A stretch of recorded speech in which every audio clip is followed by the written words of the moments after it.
ఆ భయానికి ఉన్న స్వభావం ఏంటంటే, మనకు తెలిసింది కూడా మనం చేయలేము. అది భయంలో మనకు తెలిసిన పని కూడా మనం సక్రమంగా చేయలేం. మనకు వచ్చిన పని కూడా మనం చక్కగా చేయలేం. మనకు వచ్చిన మాటలు కూడా మనం సరిగా చెప్పలేం. భయం అలా మనల్ని కన్ఫ్యూజన్లోకి తీసుకెళ్ళిపోతుంది, మనల్ని ఉక్కిరి బిక్కిరి చేస్తుంది.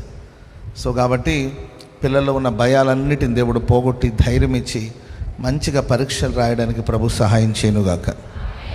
So inter and 10th class వస్తూనే ఉన్నారు, ప్రేయర్స్ కోసం పిల్లలు రెగ్యులర్గా వస్తూనే ఉన్నారు. నేను అవకాశం దొరికినప్పుడంతా ప్రార్థన చేస్తున్నాను. తర్వాత మందిలో ఉన్న సిస్టర్స్, పాస్టర్స్ కూడా అందరి కోసం ప్రార్థన చేస్తున్నారు.